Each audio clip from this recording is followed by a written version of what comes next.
John from MLCS Woodworking in the Woodworker showroom, back again, and got some ideas for some creative projects to do.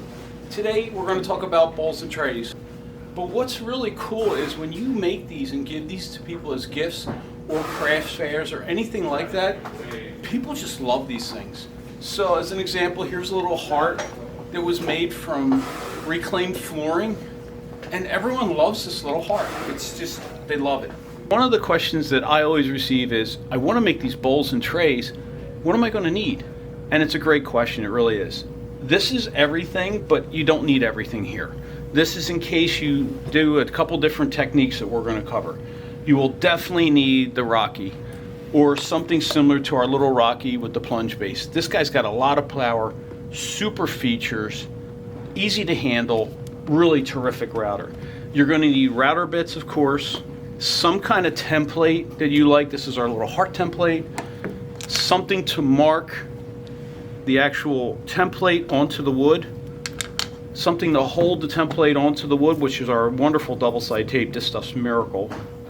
Some kind of scribing compass, and we'll explain these later why you need them. Forstner bits, depending upon which way you do it, you might need Forstner bits. And this is a complete set. You don't need all these. You just need a couple different sizes. And by the way, we have written instructions for this that we offer free of charge. It really helps you understand the steps and what you need to do. Alrighty, so let's start talking about the drill press method. We're going to talk about the drill press method, and this is one of the displays we have in the Woodworker showroom, which is one of the reasons why you should stop by, because this is really cool. When you start, you're just going to take your template with a Sharpie and mark the outline. And it doesn't have to be that precise because we're just in the coarse, rough stage right now. And then once we have that outline, we're going to use Forstner bits, and you can use a couple different sizes to hollow out the material and get it as close to the line as possible, because we're going to clean it up in the next step. The next step is we're going to grab our Rocky, and we only really need 3 bits, okay? We need a pattern maker, a bowl and tray bit, and a roundover bit. And the roundover bit we're going to use later.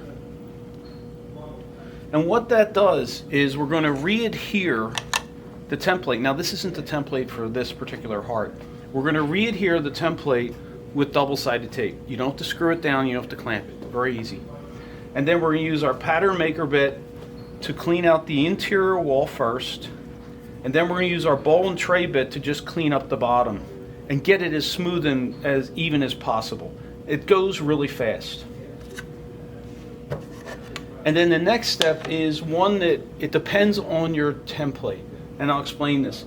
Some of the templates, like this one, does not have an outer edge of the design. And a lot of customers are like, why don't you do that? Well, it's only because on something as delicate as this, you might want a very thin wall. We don't want something thick and heavy.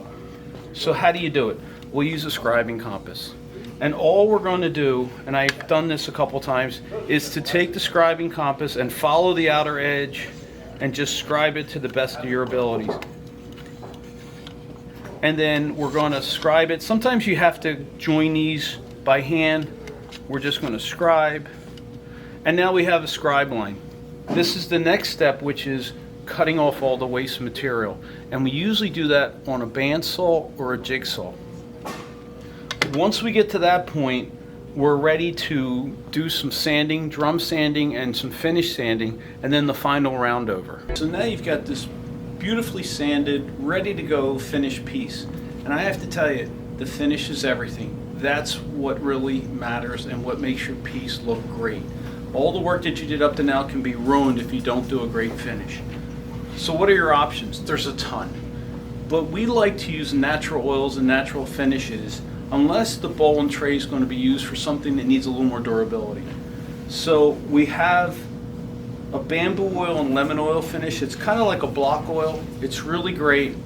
Satin sheen, renewable, nice for things that you might use like food in, nuts, potato chips, things like that. So this is renewable and it's antimicrobial. Mahoney's oil is walnut oil.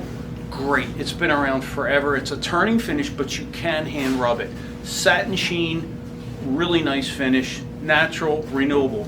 Renewable means I can do it again. You don't have to strip it, you just put more on.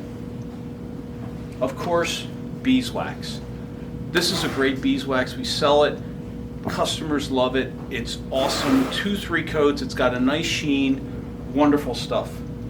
Another product that we sell is, it's a hard shell. It used to be called salad bowl finish. Now it's called wood bowl finish.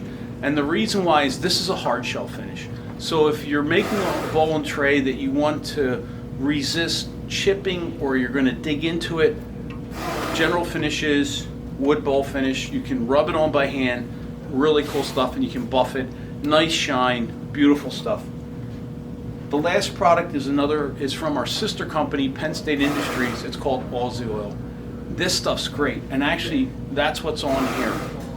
And it's just a couple hand rubs, 3 coats hand rub. It's relatively food safe, and it leaves a beautiful natural sheen, and it's renewable. You can do it again, and it looks great. So thank you for watching the video today. Really hope you enjoyed it and learned some really cool techniques. This is another display of everything we've used today. You don't need all of it, but we have all the stuff available. And if you have any questions, you know we're here to help you here at MLCS Woodworking. Also, if you're in the Philadelphia metropolitan area, please stop by and check out the showroom. It's a really cool place to stop in and visit. Guys, have a great day. Take good care.